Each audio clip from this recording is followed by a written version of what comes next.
Hello, and welcome back to the Daily Compulsion. The Bricklink Designer Program Series 8 sets go on sale for pre-order tomorrow on June 9th, less than a little bit more than 10 hours from the time of this recording.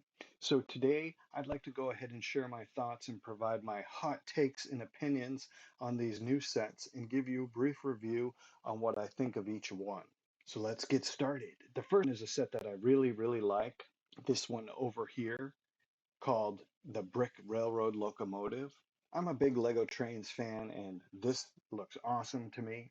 I'm not in love with that name. Brick Railroad Locomotive sounds pretty generic. It's descriptive, but I feel like they could have come up with something a little bit more interesting. Of course, due to the nature of the Bricklink Designer Program with its long list of restrictions, this set is not actually co-branded with anything, so they couldn't use the name of an actual railroad company or its official train. But this set looks a lot like the great Santa Fe Super Chief locomotive that came out back in 2002, which everyone loves and sells for about $1 million. This set is clearly inspired by that. I also think that $119.99 is a really fair price for this. And maybe not really fair is the right word, but it's not a bad price. I'm just glad it's not $200. It comes with only minifigure, this guy. I guess that's all you need to drive the train.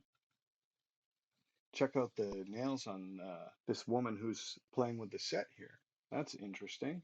Interesting photography choice there. I know with the Bricklink Designer Program Series 1, they released these videos on YouTube with the actual designers talking about and playing with the sets. I'm going to go ahead and say that this is not the designer. I don't think that this lady with the fancy nails is TR Bricks, but I could be wrong. But with this series, instead of having those designer videos, they have these little videos, short videos showing animations on YouTube showing the set either being speed built or the minifigures moving around. I haven't watched that many of them. Going back to one of these earlier photos here, it comes with some track. And I'm thinking after watching the video, I couldn't tell from the pictures, but I'm thinking this is the actual Lego track piece with some brown tiles on top of it too. That makes it look like it's a display piece. For me personally, when I get a train, I want to run it around the track. So I won't be displaying this myself. I'm going to put a motor in it and run it around the tracks.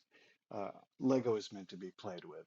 That's what I say. Now, this set is, if you scroll down here, it shows that it's 1,348 parts, one minifigure, and 20 stickers. That seems like a lot of stickers for a single locomotive, but my overall rating for this set on a scale of 1 to 10 is A plus, top tier, premium set. I couldn't be more excited about this. This is easily the best train to come out of the Bricklink Designer Program. Okay, moving on. The next set we have here is the Coconut Cape. Now, I love the original Lego Pirates theme. I have all of the old sets from the original run of Pirates from 1989 to 1997. I don't have or want any sets from subsequent Pirates themes, Pirates 2 and Pirates 3. And regarding the handful of recent pirate sets that LEGO has spread across various themes over the last 6 to 7 years, I have only been interested in that first Creator 3-in-1 pirate ship, the Pirates of the Barracuda Bay from the Ideas theme, and then the reimagining of the El Dorado Fortress, which I thought was pretty cool. But I have not gotten any of the Bricklink Designer Program pirate theme sets. They're nice enough, I guess, but there's something about modern Lego that I feel kind of clashes with the Pirates theme, and I think it has a lot to do with the minifig faces. I could do a whole separate video on that topic and how I feel about the minifig faces, but that's a different story. Anyway, regardless, I think that this is a really cool set. I love this fortress style. I love this bright yellow color and how it contrasts with the white trim. I think that this looks really great. Here's the pictures are showing how it all comes apart. And some of these pictures for these designer program sets, it shows them paired with other similar sets, similarly themed sets. And it shows it paired with the Thieves of Tortuga, which is like the pirates' hideout or the pirates' base. And it's not even, they just have it jammed up against it right there where the plate is overlapping the other plate when it should be, they both should be flat. That's kind of funny. Anyways, yeah, I don't think the pirates would have build their base next to the Imperial base. And moving along, you see this guy playing with it, and it has this flag here. And then if you look, it shows that it comes with another flag or perhaps another sticker bearing a representation of the Imperial Guard, I believe, with the red stripes and the cannons crossed over each other. So the default flag has an emblem of a crown that resembles the emblem from the Spanish Armada sets from the Spanish Armada faction. I'm not sure why they didn't include a third one for the Imperial soldiers, the blue with the cannons, but maybe they thought it was redundant. Anyway, this set is 2,384 parts, 9 minifigs, and 10 stickers for $209.99. And on a scale of 1 to 10, with 10 being the best and 1 being the worst, I give this set an A minus. And overall, this is a great set. Okay, the next set, if we go back here to the main page, is called Duft Mark Keep. And this is designed by the unfortunately named user Brick Hucker. But this is a really great idea for a castle. I don't think Lego has ever done a castle in the desert before, and count the large Prince of Persia set called Battle of Alamut. So this is a really unique take on the castle theme. And earlier, to kick off this iteration of the Bricklink Designer Program, they had that Black Falcon's Castle, the Mountain Fortress, which was supposed to be in the snowy mountains, and it had, a similar way of having snow piled up on the roofs and around the base of the castle. And so I think it's interesting that they're, giving you these specific environments for where these castles are located. I really like the name Dustmark Keep. It's better than Desert Castle or Castle in the Sand, maybe, or Sand Castle, haha. And I love the way that they have the sand piled up here on the outsides of the front of the fortress. It comes with this cool little cart right here, and it comes with 3 horses. One of the horses has saddlebags over here. This horse, the knight has a chain trying to rescue the king, which show in a second. There it is right there again. That's the cool play feature. Obviously, this castle is implied to be or quite obviously, not really implied, to be inhabited by the Snake Knights or the Serpent Knights who made their appearance in the Creator 3-in-1 Horse Knight Castle that came out last year. And here's all the minis. It comes with a ton of minifigures. And this brings up something that I don't really like about the Bricklink Designer Program, which I understand, but again, I'm going to complain about it, that the creators for who submit ideas, they're kind of painted into a corner or pigeonholed into only using minifigure parts that already exist. So you're not going to get any new minifigure parts or new torsos or legs or faces or shields or any kind of accessories like that don't already exist, right?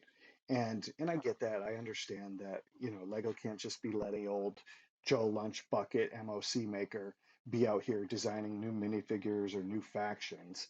But that does lead to a certain deflation of excitement, I would say, knowing that you're not going to see anything new in terms of minifigure prints. But it does, I guess, allow them to be creative in other ways where, imagining the different types of knights with different types of hair and helmets and everything. But that's a lot of minifigures that have all the same torso print and all the same leg prints for the most part. Of course, then you have your Horse Knight King here, who's been rudely handcuffed, implying he's been somehow captured, and the Snake faction are evidently the enemies of the Horse Knights. And they also throw in a couple of Griffin Knights and Cthulhu Knight over here. Appears to be female, I guess. And this whole idea, using factions that have already been established by real Lego employee designers is, I wonder, is this creator stepping on the toes of the original intention or the original lore that the designer who actually works for Lego intended with these? Maybe I'm thinking too much into it. But on the positive side, that's the cool thing about Lego is it's totally open for interpretation, and you can make up your own stories and use your own imagination to decide where to put the minifigures and how they're interacting with each other and everything else. So this set comes with, or that might be the designer of this, actually, I don't know. It looks like he's having a good time with the set. But anyways, this set comes with 3,960 parts, 20 minifigures, and 11 stickers, and it costs $349.99. That's not exactly cheap, but in conclusion, this looks like an awesome set. I'm a big Castle fan. I have all of the new Castle stuff that's come out since Lego started reintroducing Castle sets with the blacksmith shop from the Ideas line. So yeah, I will be buying this one too. Good job, Lego. Okay, the next set here is the ridiculously named University of Science.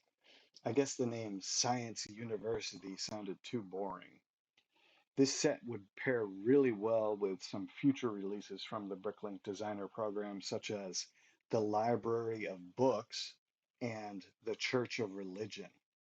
So without trying to be too mean or negative, I just think that that's a really silly name and it sounds kind of foolish. I also don't like the set as a whole, mainly because of the theme. Lego just released the Modular History Museum, and this kind of reminds me of that, where this set reeks of this kind of attitude that you see online a lot on Reddit or on atheists on Facebook, along the lines of I heckin' love science, where science is treated almost as a religion. And I think that's pretty lame, and it just really rubs me the wrong way. I don't like the way that scientists are unnecessarily elevated and put on a pedestal in our society. And we still have cancer, and like we don't have any colonies on the moon, so what are they doing? Who cares? But this build actually does look pretty cool when it's closed, I think. I like the architecture, and what's interesting and kind of funny is that the University of Science does have, when it's closed, this appearance that kind of resembles a cathedral or some kind of church. So I think that's interesting, and it just goes along with my point about people treating science as a religion nowadays. I think that the science enjoyers out there, they operate more on faith than they would actually care to admit. And while the other sets, as we showed before, are sometimes shown in these photos paired with similarly themed sets. This one is paired with the Art Factory, which I guess is along the same lines. In this image, it shows two copies of the set next to each other, and it says University of Science, two sets combined and mirrored. So if you want to take one and build it the opposite way, that's what it would look like. Each set sold separately. So it's kind of funny that, Bricklink is, hey, by the way, you can buy two of these. Finishing off, this set is 3,991 parts, 18 minifigures, and 10 stickers. And it's actually the most expensive set in the whole series at $359.99, which is a lot. Okay, moving on. Okay, the fifth and last set is called Hot Air Balloon, another wildly imaginative name for a set. I won't be getting this one either. This is clearly built as a display piece with these clouds at the bottom functioning as a base, and it has these birds hanging out the side of the balloon attached to these transparent bar pieces, which look like they're just going to fall off as soon as you pick it up. And I actually already have a couple of Lego hot air balloons because I have all the old adventure sets. And Johnny Thunder got a hot air balloon, as is one of the vehicles from the Pharaoh's Forbidden Ruins set. And he also had a standalone hot air balloon from the Orient Expedition theme, and that set was called Aero Nomad. And those ones were not built in this way. They had those old 10 by 10 canopy and cockpit pieces linked together. And, those are a couple of pieces that are long out of production. The other thing that I thought was interesting is these sandbags here in the Johnny Thunder hot air balloons. The sandbags were assembled from minifigure heads. Nowadays, of course, we have this inverted dome piece matched with another dome. and that's how they make the sandbags.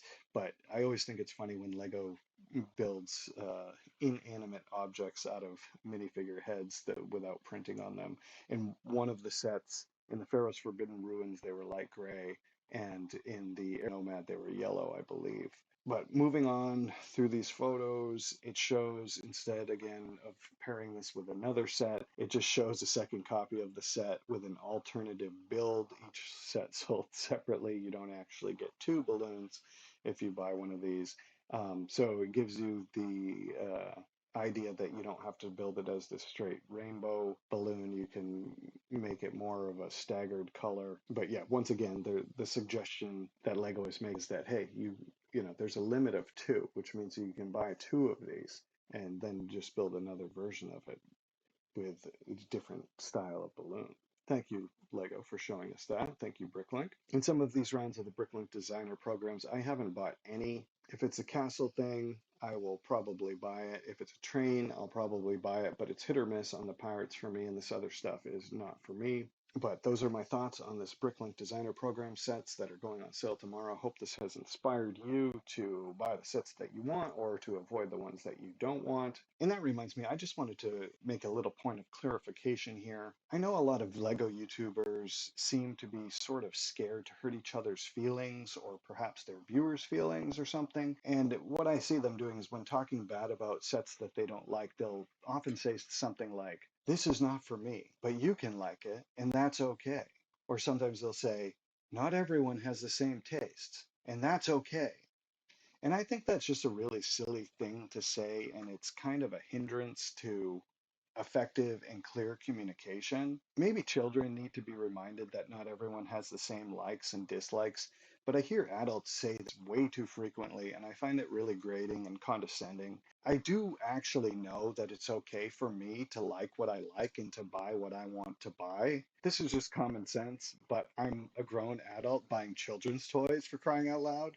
So, do you think I'm worried about what another grown person who also buys children's toys thinks of my tastes in Lego? You don't need validation or a disclaimer from anyone. You can like what you like, enjoy the Lego that you enjoy, and who cares if somebody else judges you? So I really wouldn't worry about that, unless, of course, you really like Series 28 of the collectible minifigures, in which case I believe that you're probably a furry and should be banished from the Lego fan community forever. So thank you for watching. This is the Daily Compulsion signing out.